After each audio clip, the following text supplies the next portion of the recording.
Mbazaniye urugo rero ruri hano mu Rwampara. Ahangaha ni mu bitugu byarwo. Tujye kurutambagira rero tururebe. Wowe ushaka amafaranga yo gukodesha uru rugo rugucike. Rurimo amazu ushobora kuvugurura kandi akakwinjiriza amafaranga. Reka turwinjiremo rero turebe. Utu twose ni utuzu ushobora kuvugurura tukakwinjiriza amafaranga.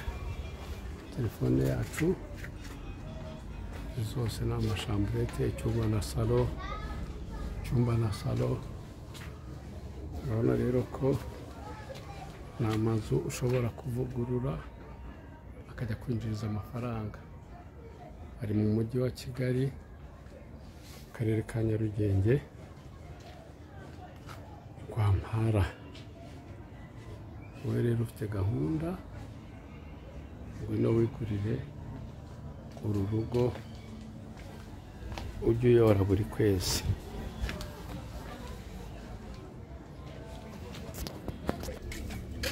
Aha hose rero ni muri ubwo butaka.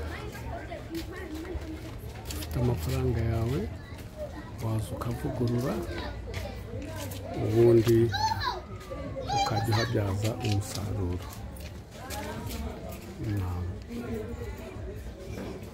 Hano mu Rwampara rero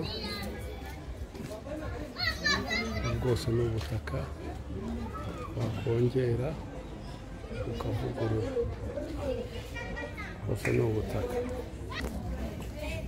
Bwose ni ubutaka rero. Uri ku isoko hakina.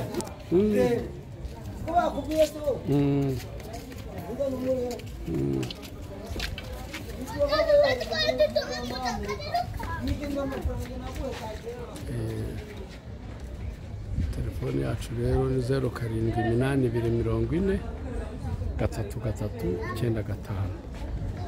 Wowe ufite gahunda, uru rugo ntirugucike. Ni make cyane. Ufite miliyoni zawe 22 ntarukwihera, ubundi ukarubyaza umusaruro. Ubu bwose ni ubutaka bwarwo. Urugo rwose nguru. Harimo amazu yo gukodeshwa, amazu wavugurura kandi ukajya wabyaza umusaruro. Ni urugo rwa kabiri uvuye ku muhanda wa kaburimbo.